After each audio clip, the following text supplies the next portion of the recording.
Hello, stream.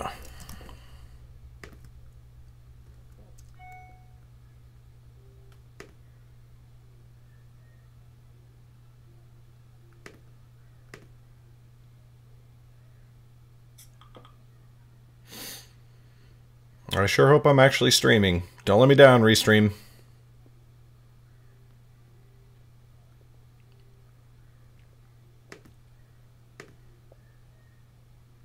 Okay, I'm up on Twitch. It's Dread!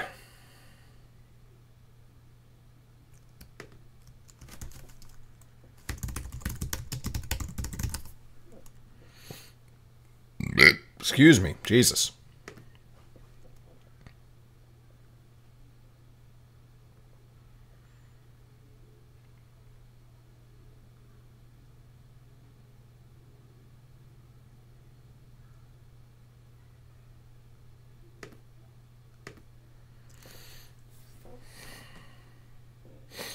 Okay, and it's up on YouTube.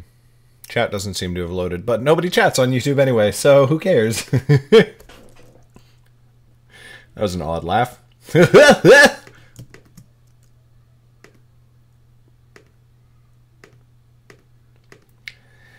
You're the best around.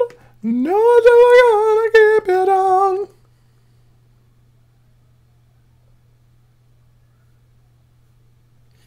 Oh, shit.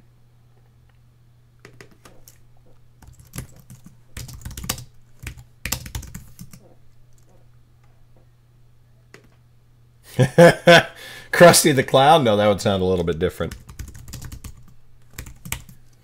Hi, kids! No, I don't. I haven't watched enough Simpsons to do an effective Krusty the Clown.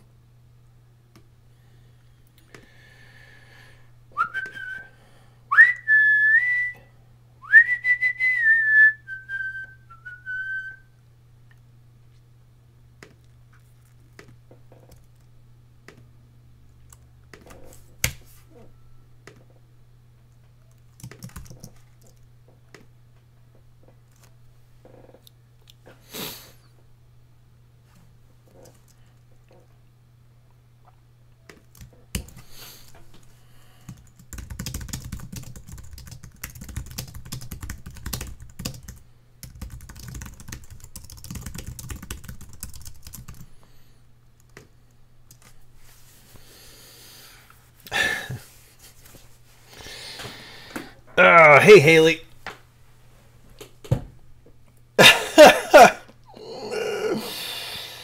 Excellent.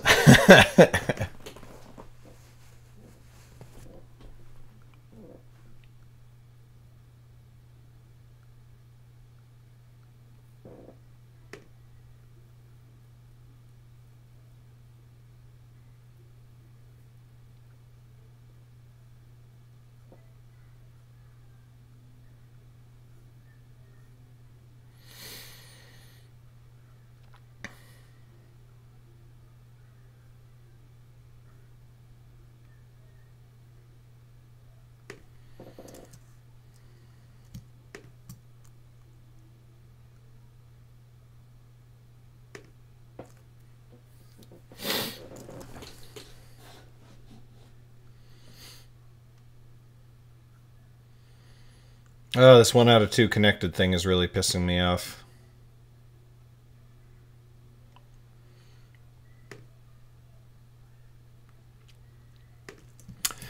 Well, whatever.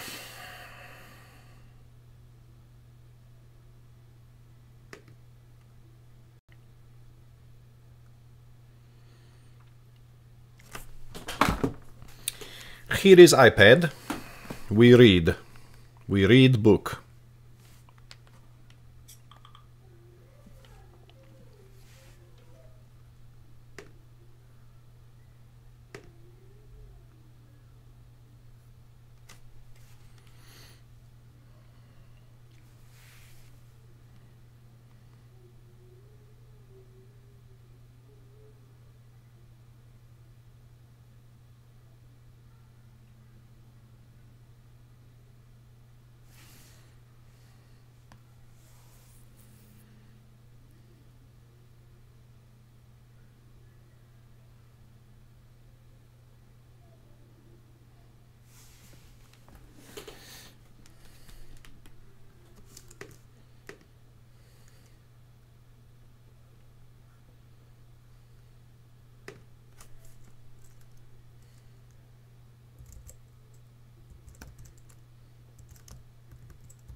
We are not reading the book aloud in a Russian accent. Hey, what's up, Bodegazilla?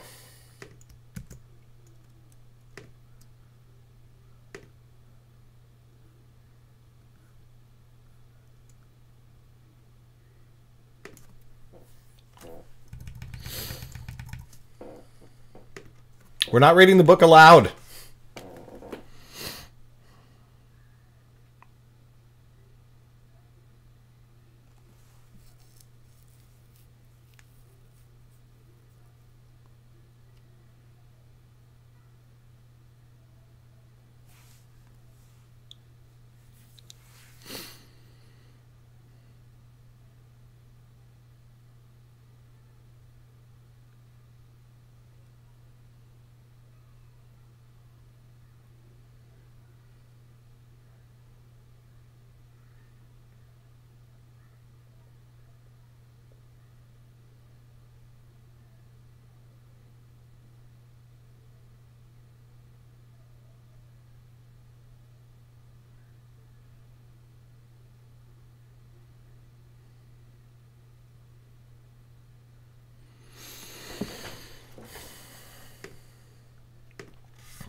Hey, Lunasai.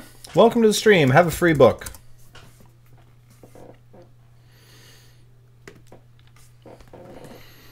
We give free books to people around here.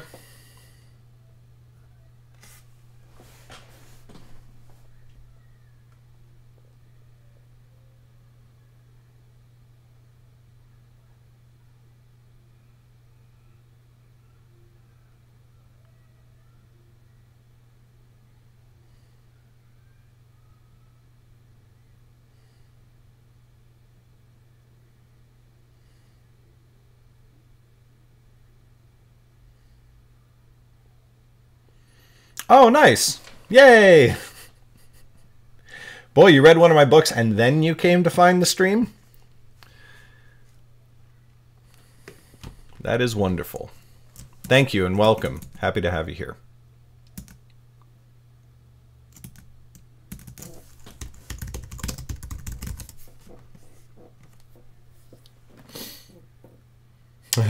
I'm a lazy new. I like it.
All right, later, Dread.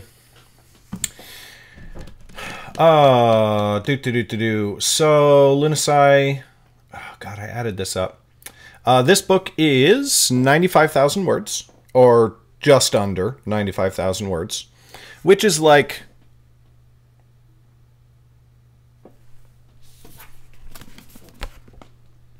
This one's about the same length.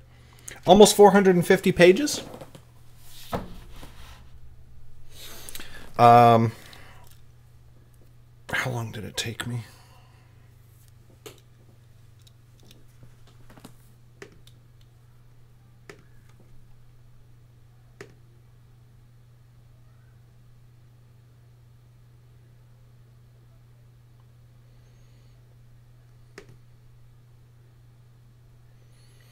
So I started work on the book on the 15th of May.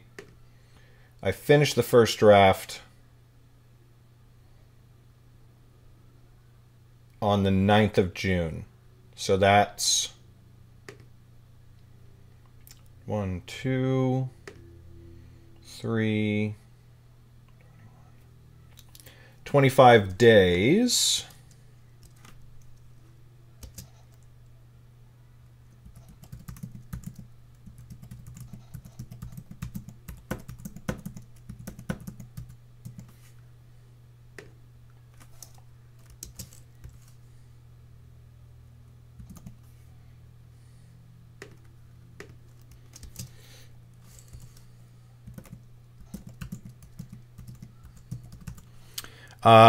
About 63, almost 64 hours from starting work to outlining and finishing the first draft.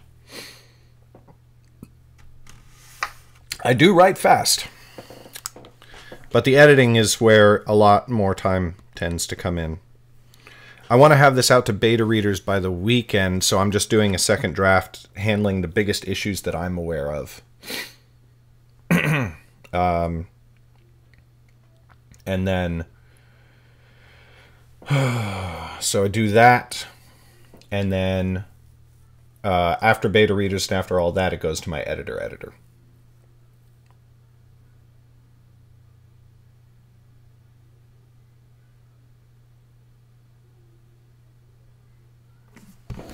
That reminds me.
Yeah, formatting is.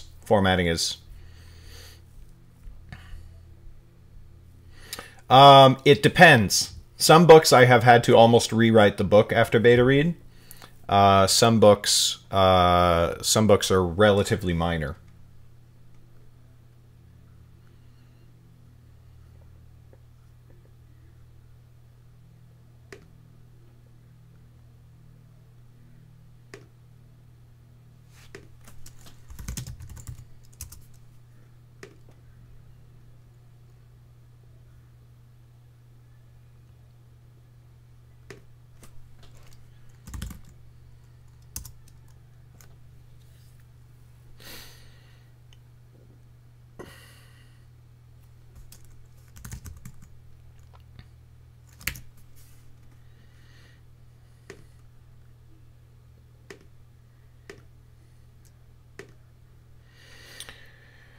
Hey, what's up, Nicole?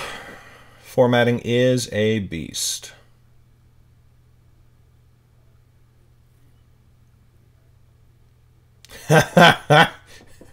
It's funny because I used to get that all the time, and I was like, right, most people think in terms of page numbers. So I try to give page numbers, but you're right. It's so annoying. Like, Nightblade is just about 400 pages in the book Nightblade. And then you look at Nightblade, the first Nightblade volume, where it's a bigger trim size and smaller font and smaller margins, and all of a sudden Nightblade is like 200 pages. Like literally half the page count.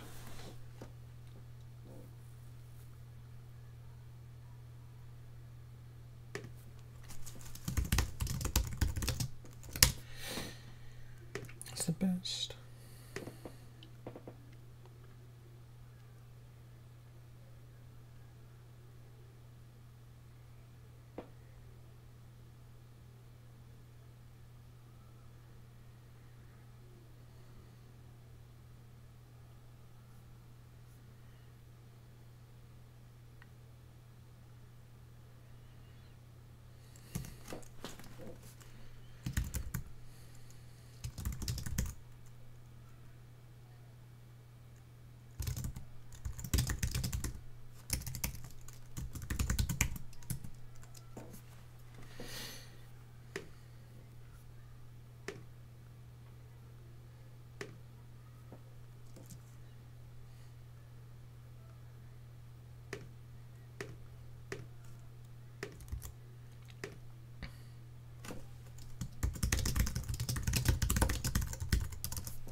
Oh, of course.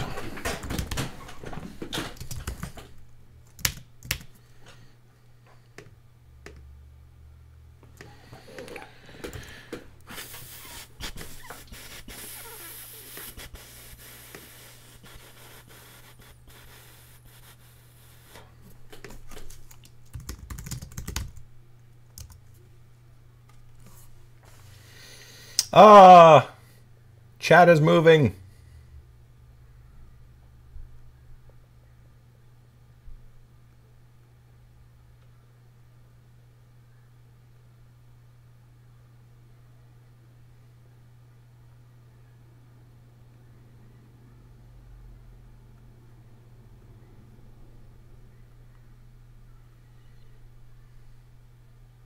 Hey, Fallen.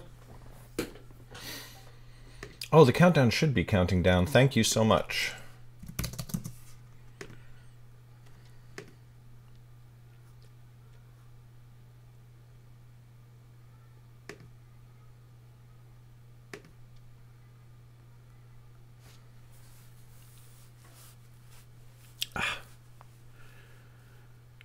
Okay.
Oh, sorry to hear about your wrist, Nicole. I do, this is pedantic as fuck, but I do feel the need to point out that ambidextrous would not help you type with your feet. At all.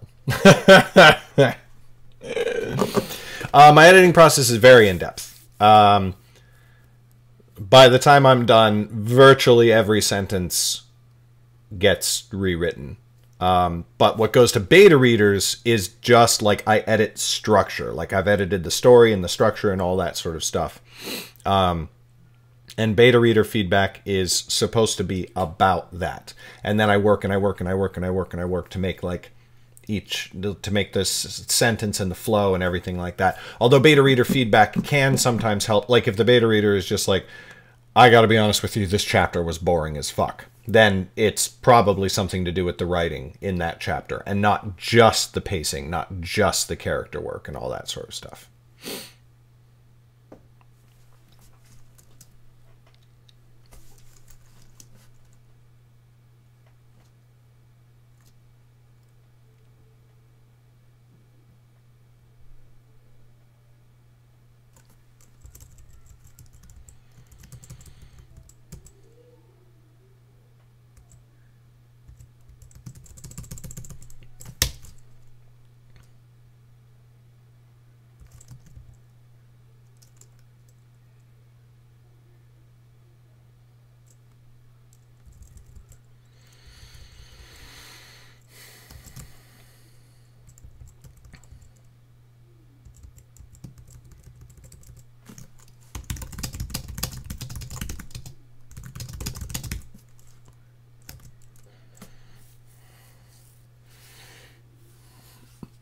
Pedidextrous. Nice.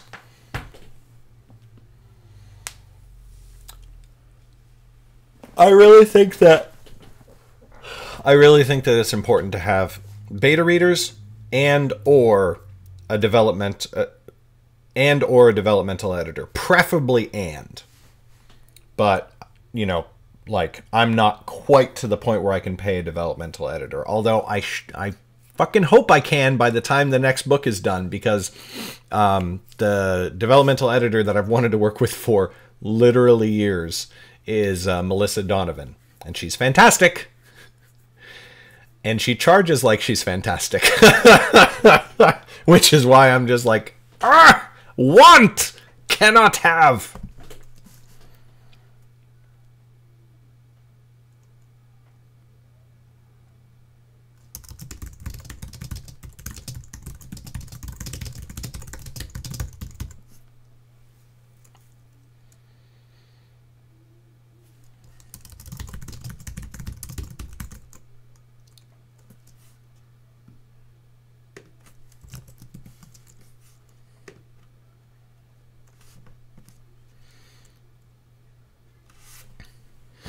Well, I've found all my beta readers through personal interactions. They're all other writers. They're all people who I've known online or in various places.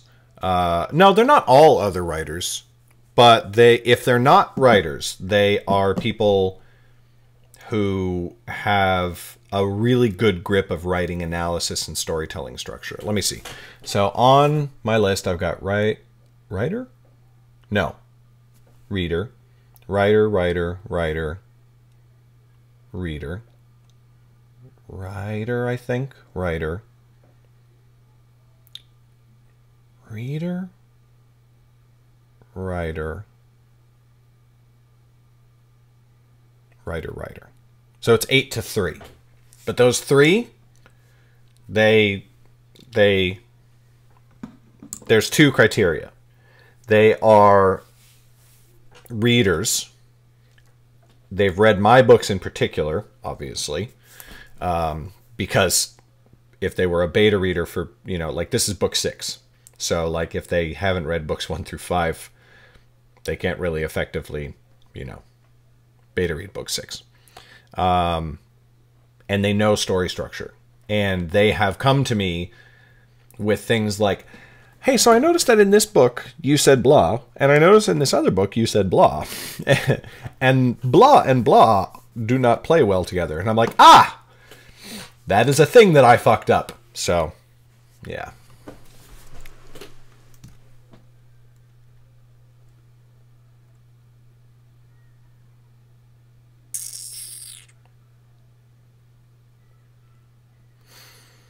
Have I done this right? Yes, I have. Okay, good.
Snickered is the best.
Yay! See, there were no unnecessary delays in writing this book. I was just waiting for Rhea.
I hate it when I lose my reading mojo.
Son of a fucking... I hate this.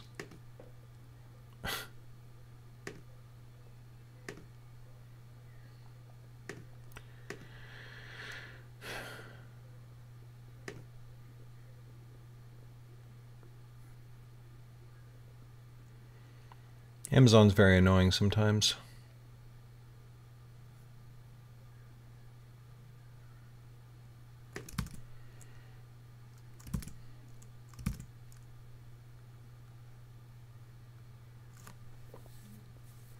Oh, Amazon does this thing.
Hey, what's up, Darkness?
Yay, Darkness.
No offense, Darkness, but I think that's total bullshit. I hate the myth that authors are in control of their characters and not the other way around. Sometimes I understand what that means. Like, sometimes I understand what that's supposed to mean, and I understand it. But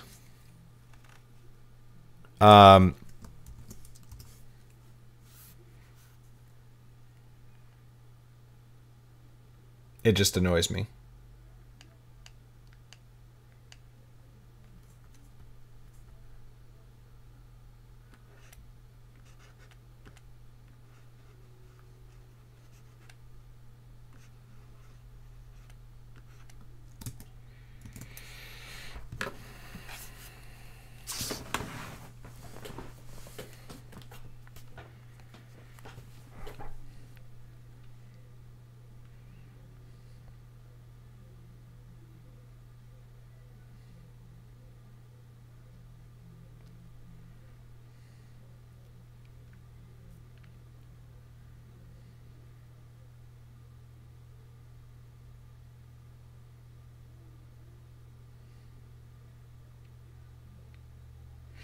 Huh, okay.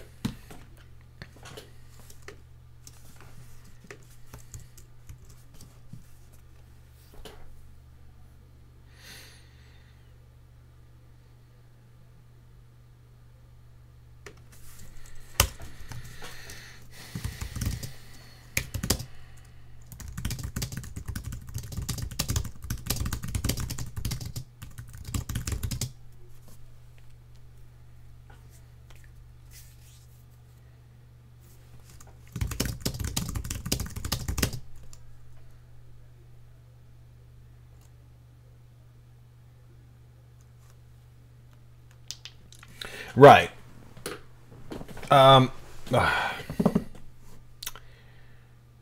Basically, my thought... The only problem I have with that statement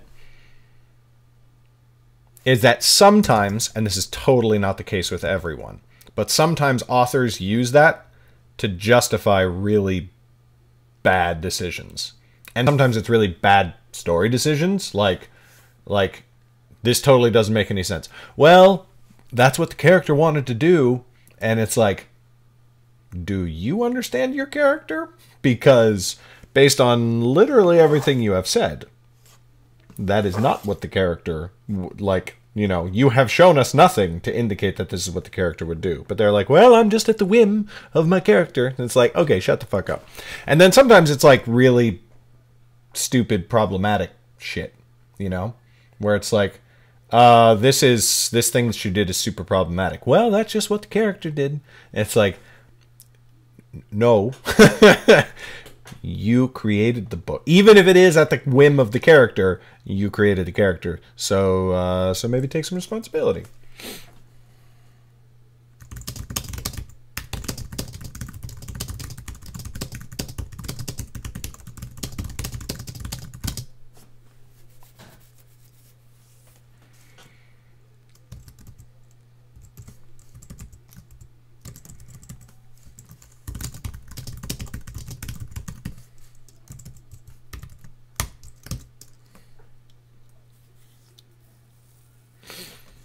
And then kill them.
Yeah, Lauren has to start the book wanting to have another dream.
Achilles, greetings.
Kind of, Achilles. I'm not writing the first draft right now, so I'm not really doing like word sprints. But it's still not good to sit in an office chair for hours at a time. So it's basically just I work for an hour and then I take a 10-15 minute break. So that's what I'm doing. I try to look outward, relax my eyes, all that sort of stuff. I've already ended up in glasses. I don't want to I don't want my vision to get too much worse as I get older.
Hey, mini bode.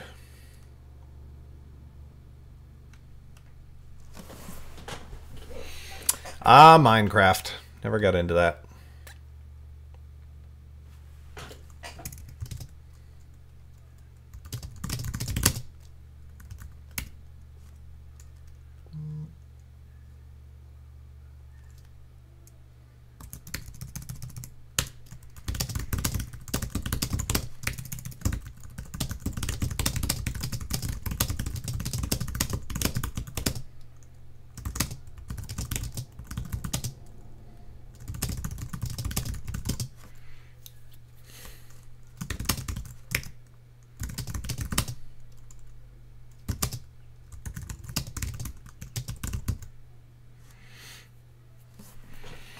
Darkness! Quick! Is there a mod in the channel? Darkness must be banned at once.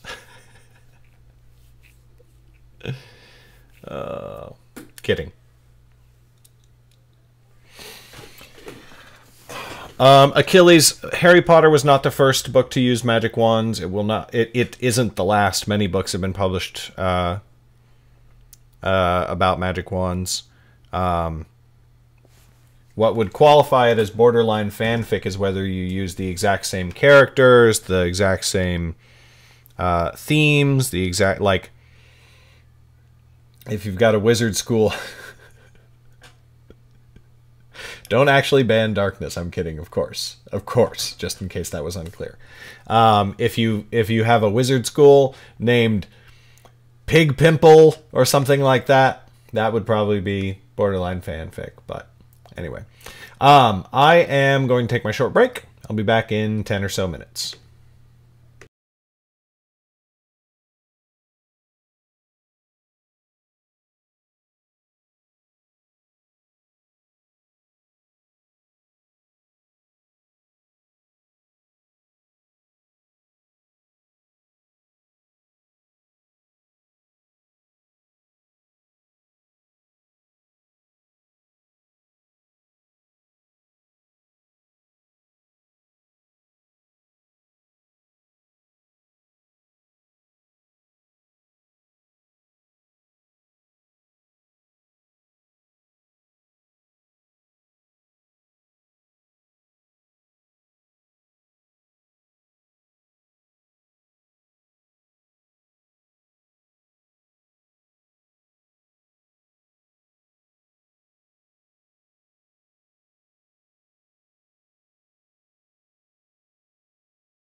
Hey, we're back.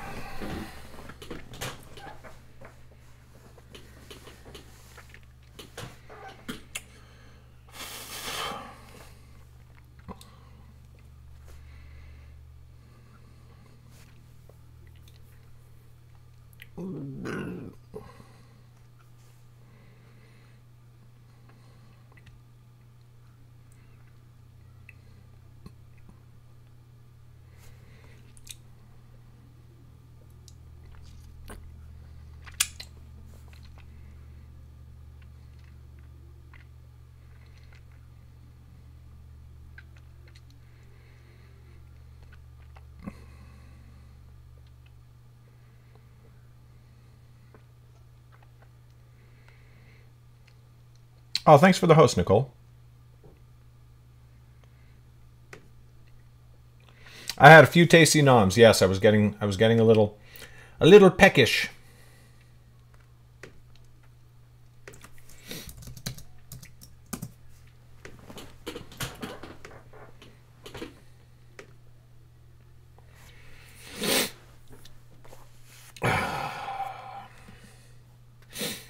So we'll go for one more hour this morning. And then we'll stream some more in the afternoon.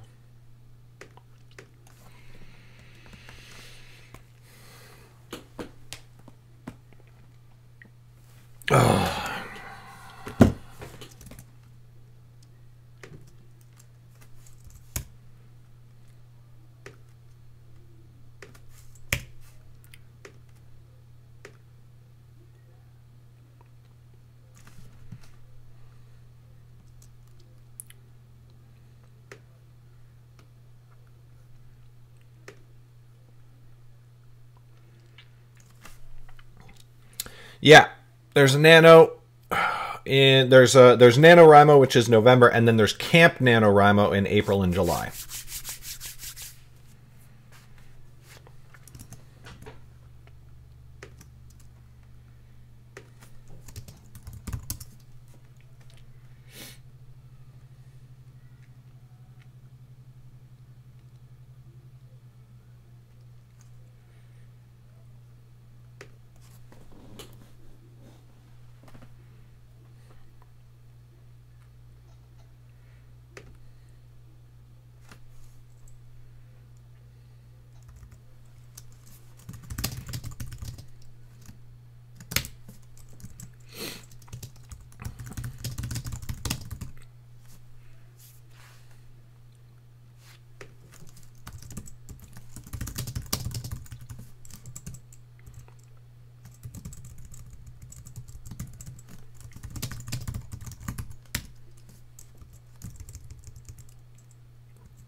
It's not unusual Achilles, but it really isn't something you have to worry about.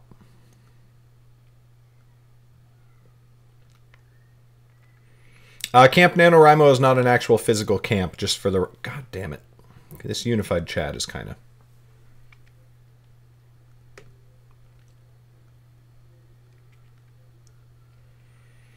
Yeah, so like lots of people are scared of sharing their premises. Anyway, but Like, I don't think you have to worry about it. Because the same premise can be implemented of an infinity of ways.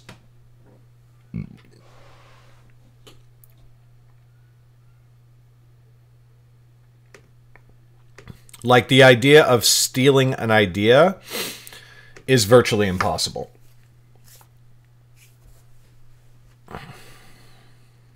However, like I said, you're not unusual.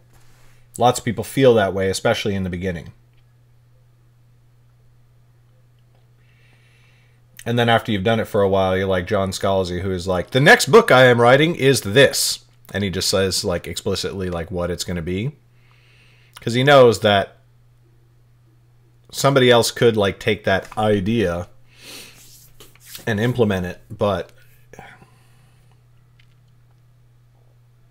it's not going to be a John Scalzi book.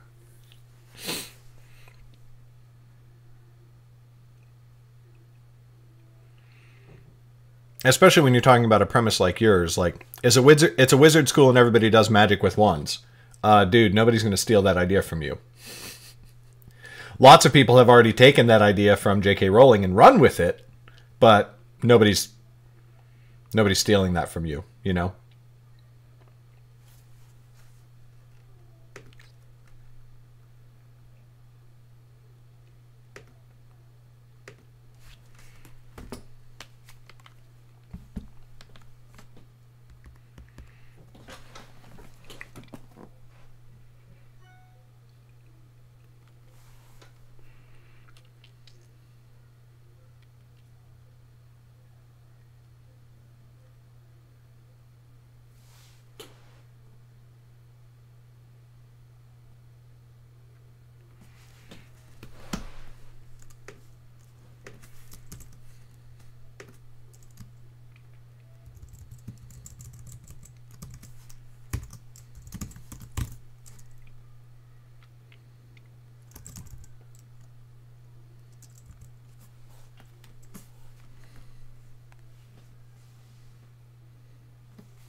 Insignia are really a nobility thing. Like a house crest and all that sort of stuff. But the merchants do have family colors.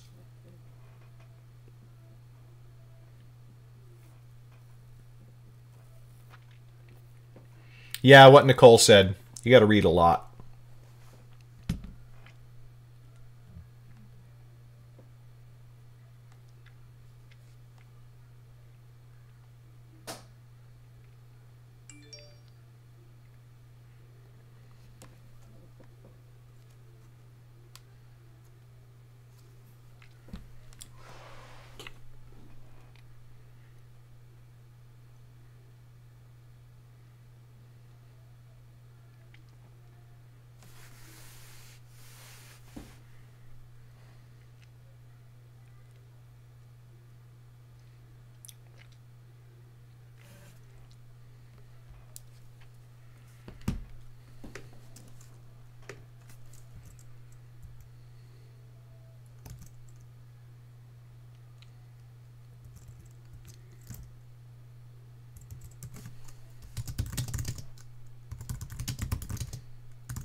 She did not have scars.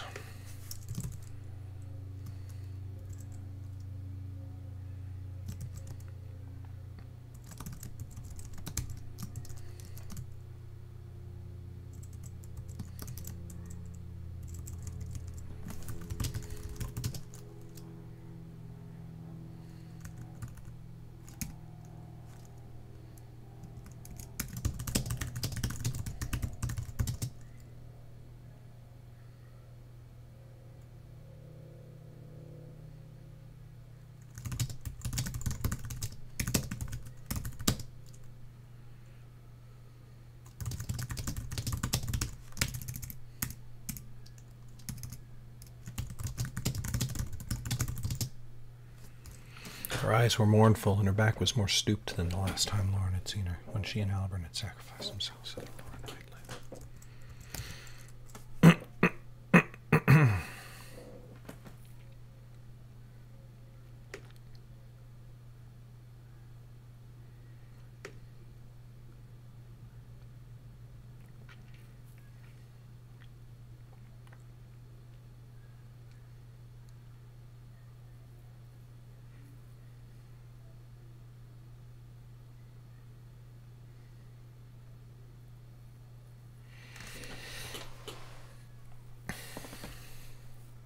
Well, Achilles, two things that you need to do is you need to read a lot and you need to write a lot. The first 250,000 words I ever put on paper were fan fiction.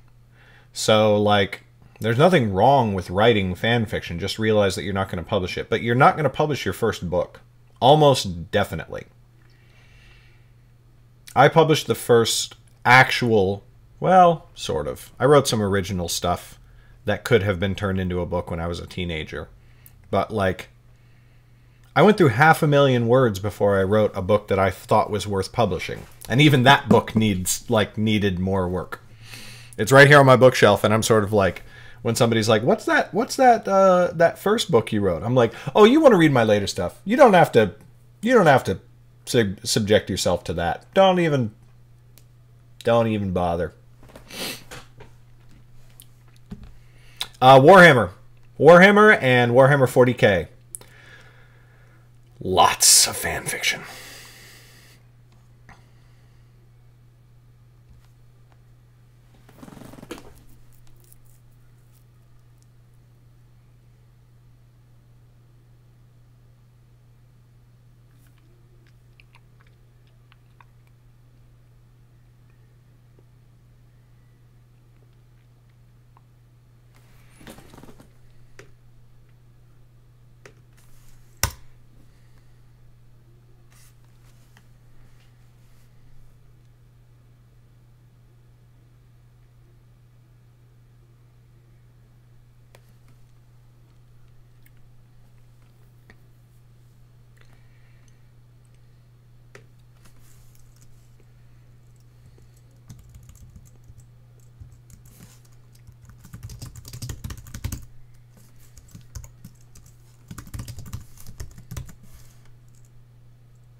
Oh, yes. Proper nerd.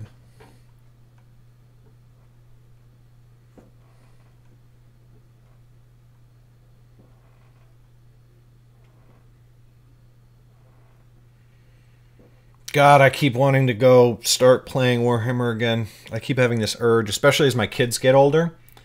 And then I tell myself, nah, well, what if I don't play Warhammer? What if I just start with like Mordheim, you know, or like Necromunda? That would be small. I could control that. I wouldn't spend that much money. They found him 6 months later. He had converted his entire garage into a game board.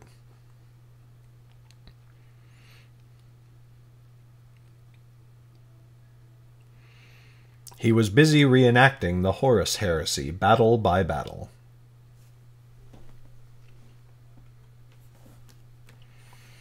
I mean, I thought it cost a fortune when I was a teenager, so if it costs more now, that's probably...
Ech.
Yeah, that's a really useful writing exercise, Lunasai.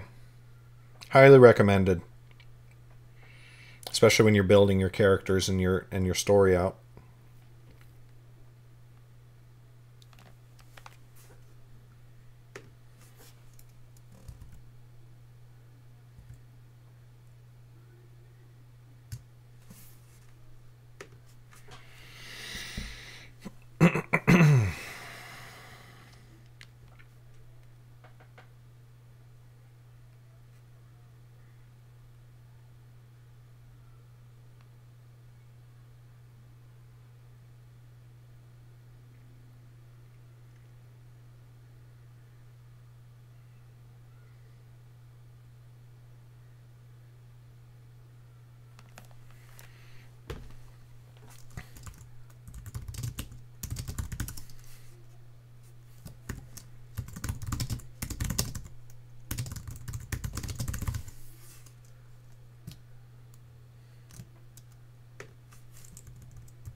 I really think it's less interesting, though, when you have two characters who hate each other.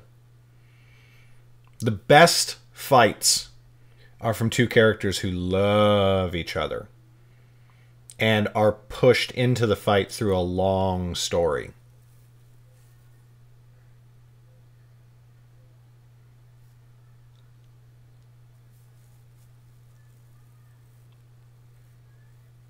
You know that whole joke where a superhero's arch nemesis always started out as their friend? There's a reason that that's true, is because that is so much more interesting than somebody who hated them from the beginning. Like, who's Spider-Man's arch nemesis? Green Goblin. What's the deal with Green Goblin? He was Peter Parker's best friend's dad, and before each of them learned who the other one was, he took Peter Parker as like a prodigal. I think it's prodigal son, and Peter Parker got this like surrogate father figure until he realized he was batshit crazy. Superman and Lex Luthor, you know, I mean, all this stuff is like so far in the past as far as the comics go. But yeah. Oh, well, that's another thing. Two characters who hate each other and then they slowly learn to get along. But there's usually very few arguments during that process. Because if two people start out hating each other, they usually try to interact as little as possible.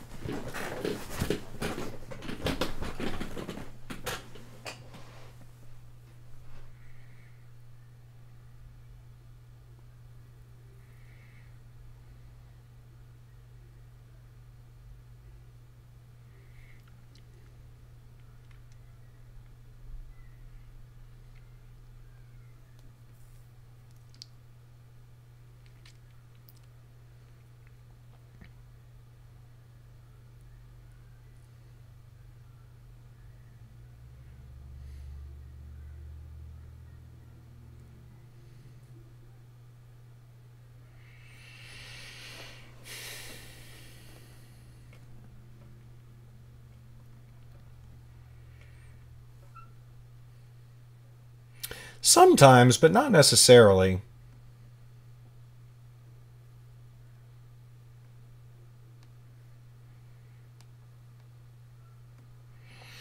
For some reason, because this happens so often, the only way I can the only examples I can think of the starts out as enemies become friends is from Dragon Ball Z. And Piccolo and Goku don't have like some history. They show up and they fight because Piccolo wants to destroy the world and Goku wants to stop him. Vegeta shows up, he wants to save the world, Goku tries to stop him. And there's no arguments, you know, between them. I mean, little minor, you know, whatnots, but usually when they show up, it's just like verbal sparring as a precursor to the actual fight.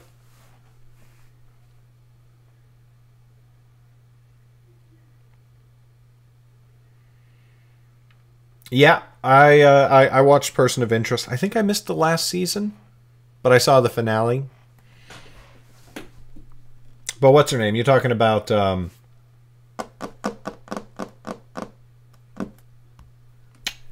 I don't remember what her name is. Dragon Ball Z Abridged is literally the best thing on YouTube. I say that thinking of Vlogbrothers, thinking of everything else that's on YouTube. Dragon Ball Z Abridged is the best thing on YouTube. Now, there's a very narrow set of criteria for people who actually enjoy DBZ Abridged, though. You have to have watched the show, and you have to be a super huge fan of the show, and also realize all of the things that are fucking awful about that show. And if you are in that subset of people, there is nothing more enjoyable than DBZ Abridged.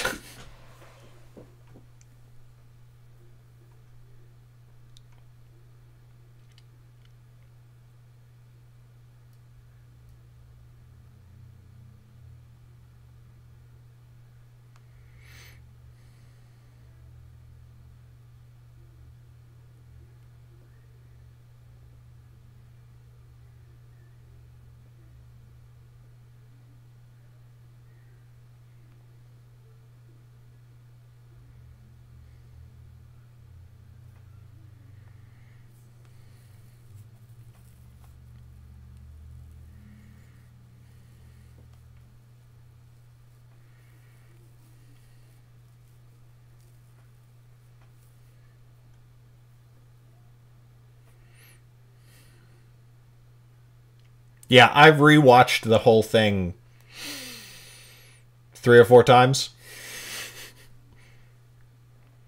Vegeta! Vegeta!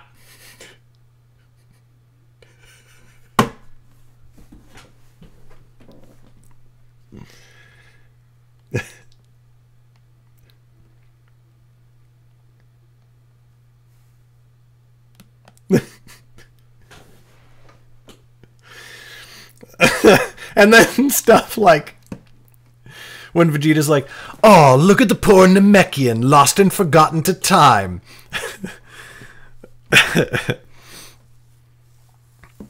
And then Piccolo comes back with it, "Oh, look at the poor Saiyan, lost and forgotten to time. Can it, Greenie, unless you want to throw down with me right here, right now. And I think we both know how that happened last time. And I think we don't know how that happened last time, because you and I have never actually fought." "What are you talking about? We fought..." "Nope." "Well, then who Nappa." "God, that's right. Oh my god, you and I have never actually fought. That's crazy." "I know, right?" Like...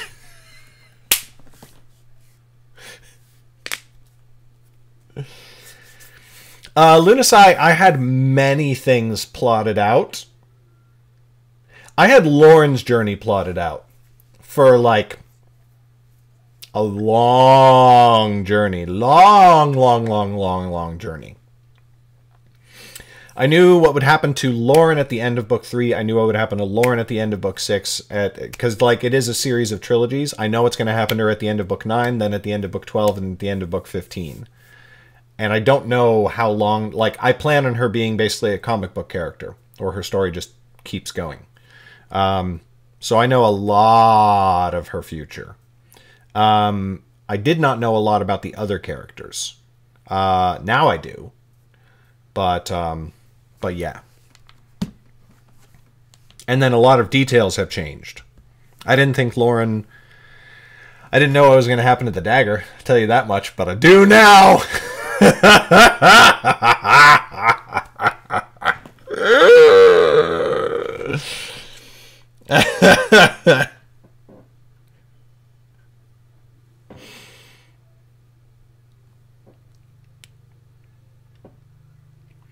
Nope, spandex does not exist in Underrealm. Really tight leather does, though. Just, I mean, that's just a thing.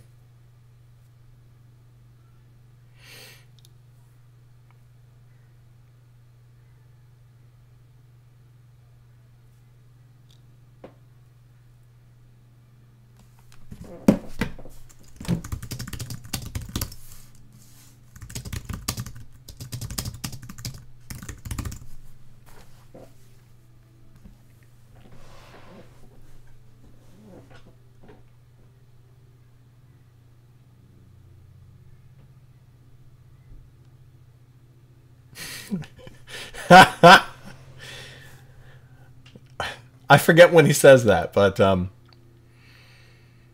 Ollie Ollie oxen, bitch. I don't know if that was great.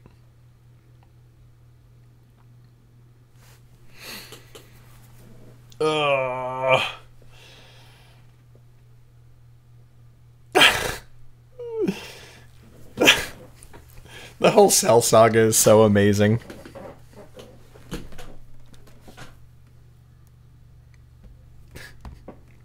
When Goku goes to check him out and comes back and he's like, I saw him all right. He sure is powerful, but none of you told me how attractive he was. I'm sorry, what? He is so good looking. Like, whoa. Like, I was having trouble focusing. Like, okay, we all get it. We all understand why that's a joke.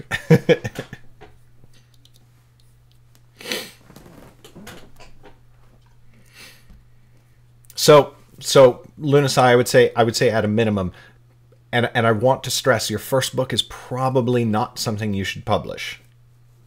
Oh wait, were you the one who was still working on the first book, or am I thinking of Achilles? You've already written books before, right? I look forward to it, Darkness.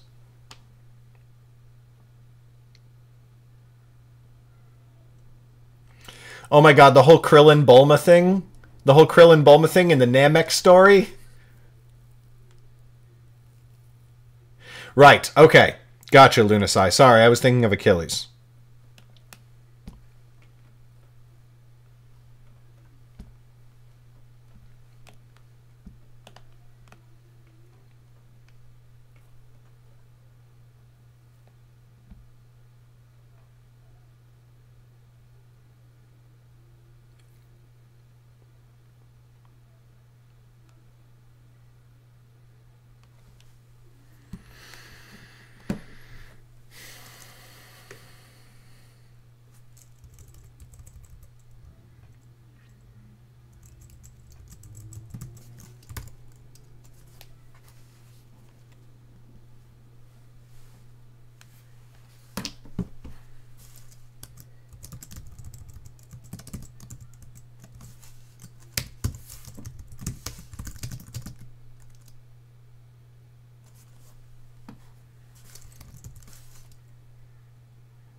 Yes, yes, very belated congratulations. Sorry for the case of mistaken identity. My bad.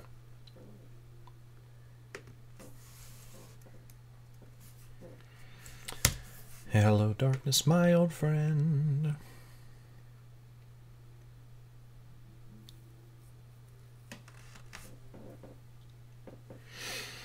It's pretty great, I'm not going to lie. There's nothing like holding your own book in your hand. And also, there are levels to that, okay? So, first book. This one. I got a copy of it, and I was like, this is amazing. That's my name on the cover. These are my words. You know, I wrote this. Oh my god. Okay? But frankly, this book is fine, but then I published this book, Nightblade. And Nightblade was the first time that I spent almost as much time on the look of the book. Not almost as much time, actually, not even close. But I spent so much time on the look and feel of the book, like proportionate to how much time I spent on the story and the words and the language and the editing and everything like that. So that was a whole new level of like, I am so proud of this book. Like, even if somebody isn't a big reader, or even if they're a big reader but they don't read fantasy, I want to put the book in their hands so they look at it and go, this is gorgeous. Like, this is legit, right? And then, third level, Super Saiyan times 3. This book is so wonderful. Nightblade Epic Volume 1. 3 books in one. It's so big, you could use it as a weapon. It's formatted. It's got title pages. It's got addenda in the back. It is... This is legit.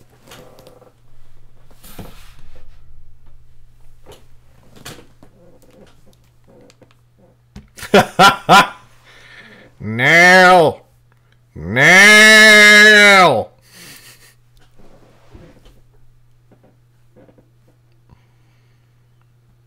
I saw a bird kick its ass.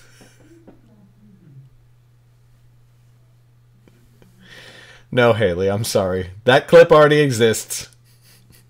The internet has had enough of that nonsense.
Thank you, Lunasai. My cover artists are amazing.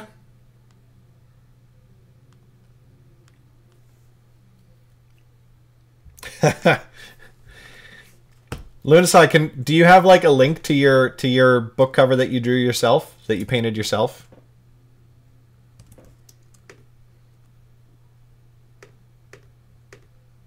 You don't have to share it if you don't want to. Oh shit, screen.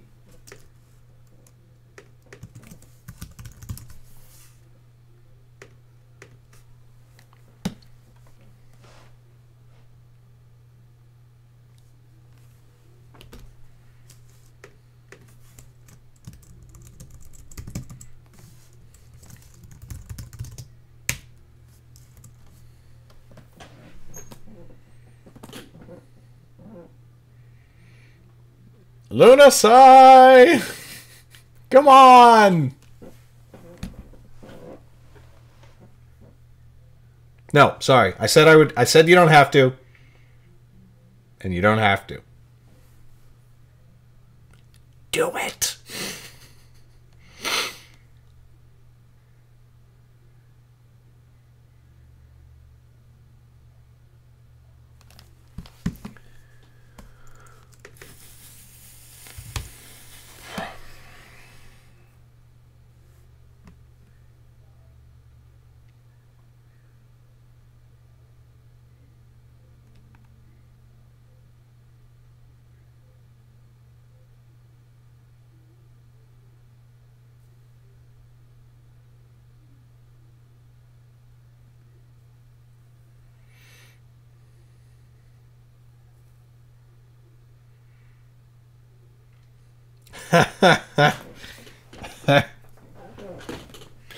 Frieza is also, like, I still love DBZ Abridged, and the Cell Saga is great and wonderful, but Frieza's probably the best thing in DBZ Abridged.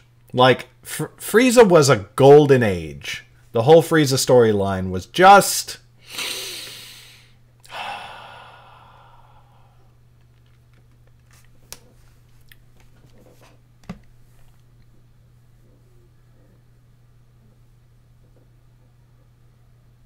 Don't listen to Dread, Lunasai. Do it.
Oh, Goku.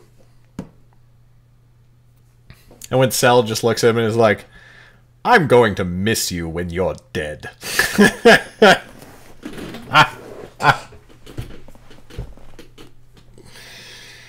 Oh.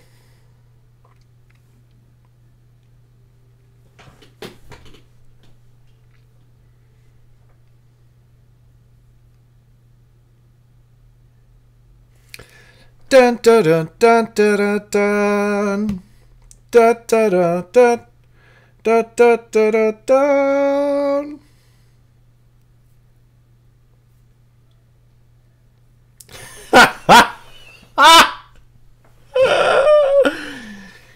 If there's one thing Chi-Chi taught me, it's stamina.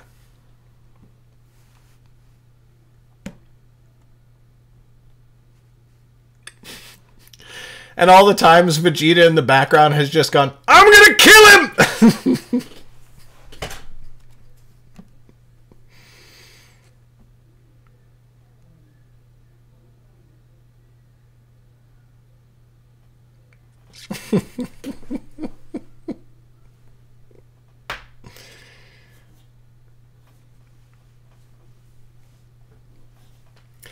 Did you... House of Dread, we're not having this conversation.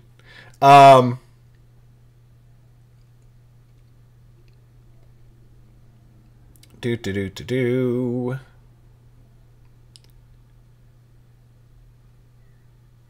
Oh, what was I going to say?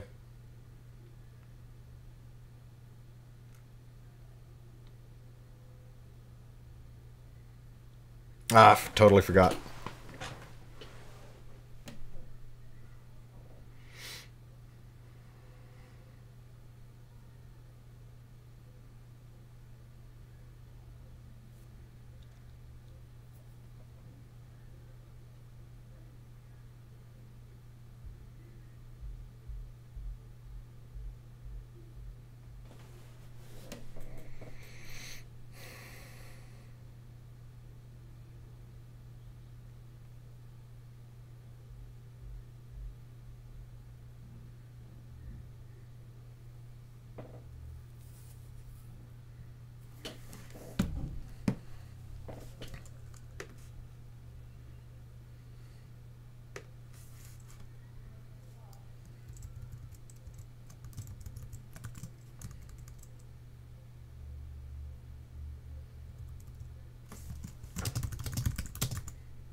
Oh, well, I see what you're saying, and like buying a pro cover is probably the right decision, but that is simple, minimalistic, and so much better than so many indie covers that get put out there.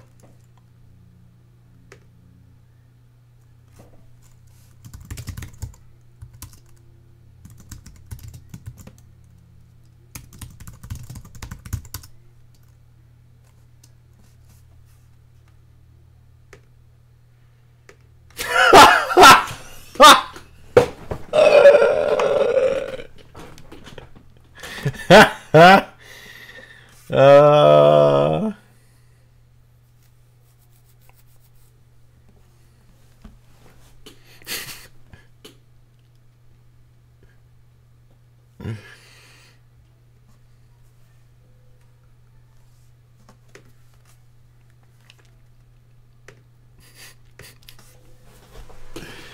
I need an adult. I am an adult. Nail.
Yeah, I think you're right. I think you're right, Lunasai.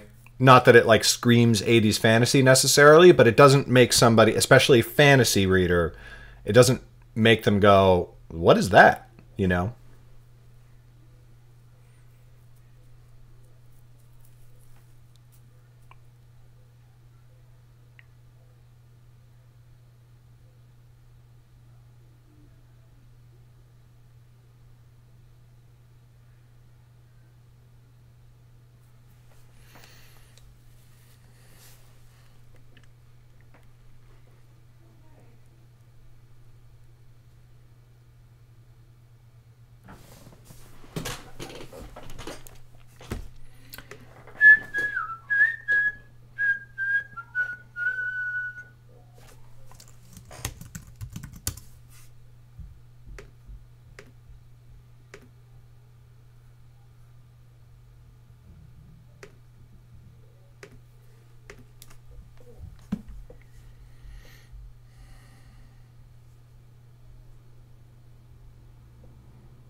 Cool, Dread.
Chapter 4 done.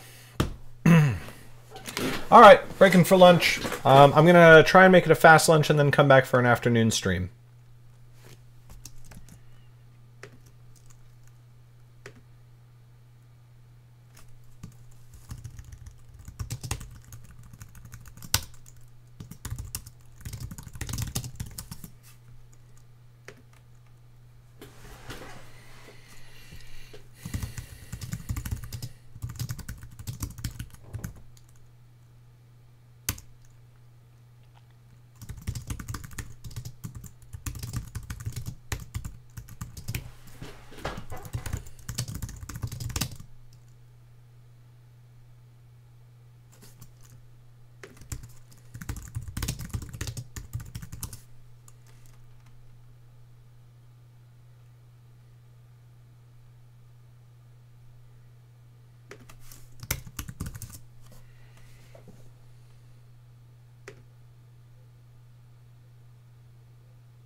All